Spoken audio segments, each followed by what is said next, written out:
വനിതകൾ എന്ന് പറഞ്ഞാലേ നമ്മുടെ സർക്കാർ ചാടി വരും. വനിതാ മതിൽ, വനിതാ മുന്നേറ്റം, അതിനൊക്കെ ഞങ്ങളെ കഴിഞ്ഞിട്ടേ ഉള്ളൂ. എന്നിട്ട് ഇവിടെ കുറച്ച് ആശമാർ വനിതകൾ സെക്രട്ടേറിയറ്റ് നടക്കിൽ സമരം ചെയ്യാൻ തുടങ്ങിയിട്ട് 1 മാസമായി. ആരും തിരിഞ്ഞു നോക്കാൻ. ആശമാരുടെ വേതനം കൂട്ടുമെന്ന് കേന്ദ്ര ആരോഗ്യമന്ത്രി JP നദ്ദ രാജ്യസഭയിൽ. Asha workers, all their activities which they are doing, there should be there has to be enhancement of the financial part. The mission steering group has given the permission and we will be going forward. ASHA പ്രവർത്തകർ ആശയേറ്റ് secretariat പടിക്കൽ സമരം തുടങ്ങിയപ്പോ അതും ആരോഗ്യ വകുപ്പിനോട് ചോദിക്കുകയാണ്, ഞങ്ങളുടെ കാശ് തായോ എന്ന്. ഇനിയും പട്ടിണി കിടക്കാൻ പറ്റൂല എന്ന്, ഞങ്ങൾക്ക് ഞങ്ങളുടെ കുട്ടികൾക്ക് വല്ലതും കൊടുക്കണമെന്ന്.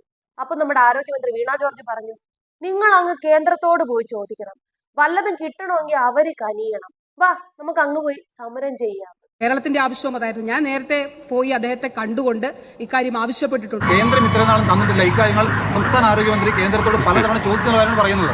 ഭാഷ മനസ്സിലാവാത്തോണ്ടായിരിക്കും. ഇതിങ്ങ് കേരളത്തിലാണല്ലോ, ഇന്ത്യയിലല്ലല്ലോ. അതുകൊണ്ട് ഇതൊന്നും കേന്ദ്ര സർക്കാർ അറിയൂല, ആരും ചോദിക്കാനും പറയൂല എന്ന് കരുതിയോ എന്തോ. എന്തായാലും ഇന്നലെ ആരോഗ്യമന്ത്രി JP നദ്ദ പറഞ്ഞു, കൊടുക്കാനുള്ളതൊക്കെ കൊടുത്തു ബോധിച്ചിട്ടുണ്ട്, ആദ്യം കണക്ക് കൊണ്ടുവരാൻ. പാർലമെന്റിൽ പറഞ്ഞ ഭാഷ ചിലപ്പോൾ മനസ്സിലാവാത്തോണ്ടായിരിക്കും, ക്ഷമിച്ചേക്കും. ഭാഷ വേറെ ആയതുകൊണ്ട് ഇനി സുരേഷ് ഗോപി പറഞ്ഞതുപോലെ വീണ ജോർജിനൊന്നും മനസ്സിലായി. കേരളത്തിന് ഇനി പണം നൽകാനില്ലെന്നും തുക വിനിയോഗിച്ചതിന്റെ കണക്ക് സംസ്ഥാനം നൽകിയിട്ടില്ലെന്നും നദ്ദ പറഞ്ഞു. Our share has been given to Kerala. The government of India has given all its due. We have given all its due. The utilization certificate has not come. Fund എവിടെ പോയെന്ന് അറിയണ്ടേ? എന്തിന്? നിങ്ങളിവിടെ കേരളത്തിൽ ജനങ്ങളില്ലേ? നിങ്ങൾ അന്വേഷിക്കും, CBI കൊണ്ടുവരണം. അതിനല്ലേ യൂട്ടിലിറ്റി സർട്ടിഫിക്കറ്റ് എന്ന് പറയുന്ന ആവശ്യപ്പെടുന്നത്. കൊടുത്തേ പറ്റൂ. അങ്ങനെ ഉണ്ടെങ്കിൽ അടുത്ത ഗഡു വരൂ. കേന്ദ്രമന്ത്രി പറയുന്നു കൊടുക്കാനുള്ളത് കൊടുത്തു, പക്ഷെ ഇവിടെയുള്ളവർ പറയുന്നു കിട്ടാനുള്ളത് കിട്ടിയില്ലെന്ന്. അപ്പൊ ആരാണ് ഈ കൈയിട്ട് വാരിയത്? കൈയിട്ട് വാരുന്നതോ വാരുന്നു ഉള്ളവന്റെ പാത്രത്തിൽ നിന്ന് കൈയിട്ട് വാരണം. ഈ പാവപ്പെട്ടവന്റെ പാത്രത്തിൽ നിന്ന് കൈയിട്ട് വാരാൻ പോയാലേ ദൈവം പോലും പൊറുക്കൂല. വലിയ തുകയല്ലേ കേന്ദ്ര ഗവൺമെന്റിൽ നിന്ന് കൊടുക്കുന്നത്. അപ്പൊ എങ്ങനെയാണ് ഇത് ഇവര് വിനിയോഗിച്ചുകൊണ്ടിരിക്കുന്നത് നമുക്കറിയത്തില്ല. ഈ പൈസയൊക്കെ എങ്ങനെ വിനിയോഗിക്കപ്പെടുന്നു എന്നുള്ളതൊരു അന്വേഷണം കൂടെ വന്നല്ലോ. ഇത് ഇത്രയും നാളെ സൃഷ്ടിച്ചിരുന്ന പുകമറകളെല്ലാം മാറി വളരെ കൃത്യമായ ഒരു ഇതിലേക്ക് വരികയാണ്. നമ്മളിട്ട ബർമുട, അവരിട്ട വള്ളിക്കളസം, ഏതാണ്ട് ഇതുപോലെയാണ് എന്നാണ് സോഷ്യൽ മീഡിയയിലെ പരിഹാസം. സംഭവം എന്താന്ന് ചോദിച്ചാ, ഈ ഒരു ഉദാഹരണമായിട്ട് നമ്മുടെ ലൈഫ് മിഷൻ പദ്ധതി തന്നെ എടുക്കാം.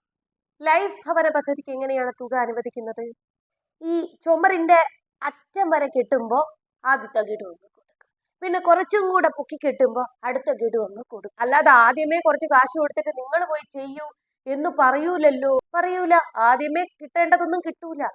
ഇവിടെ ഇപ്പോഴും 2ാം ഘട്ടവും കഴിഞ്ഞിട്ടും ഗഡു കിട്ടിയില്ല എന്ന് പറയുന്ന വിലപിക്കുന്ന ആൾക്കാരുണ്ട്. നമുക്ക് കുറ്റം പറയാൻ പറ്റൂല. ഈ കൊടുക്കുന്ന ലക്ഷങ്ങളൊക്കെ കൊണ്ടുപോയിട്ട് വല്ല ബിസിനസ്സും ചെയ്താലോ, ഇവർ അദാനിക്ക് ഭീഷണിയായാലോ. അതുകൊണ്ട് ഇവർ വീട് വെക്കുന്നു എന്ന് തന്നെ ഉറപ്പാക്കണം, എന്നിട്ടേ കാശ് കൊടുക്കും. ഏതാണ്ട് ഇത് തന്നെ ഇവിടുത്തെ അവസ്ഥ. അതുകൊണ്ട് കേരളം കണക്ക് കൊടുത്താലേ ഇനി കേന്ദ്രം കനിയുള്ളൂ എന്നാണ് കേന്ദ്രം പറയുന്നത്. സുരേഷ് ഗോപി പറയുന്നതും അത് തന്നെ. ഇനി കേന്ദ്രം സംസ്ഥാനത്തെ പഴിച്ചാലും സംസ്ഥാനം കേന്ദ്രത്തെ പഴിച്ചാലും പാവപ്പെട്ട പെണ്ണുങ്ങളാണ് സമരം ചെയ്ത് അവരെ മടുത്ത്. ഗതി ഇല്ലാത്തത് കൊണ്ടാണ്. കിട്ടേണ്ടത് കിട്ടി അവര് പാവങ്ങള് വീട്ടിൽ പോയി ഇരുന്നോളൂ. പിന്നെ ചേച്ചിമാര് ഇങ്ങനെ വോട്ടിംഗ് മെഷീനിൽ കുത്തുമ്പോഴേ ഒന്ന് നോക്കിയും കണ്ടുമൊക്കെ കുത്തണം കേട്ടാ. അല്ലെങ്കിൽ വീണ്ടും ചെന്ന് അവിടെ ഇരുന്ന് സമരം ചെയ്തില്ലേ.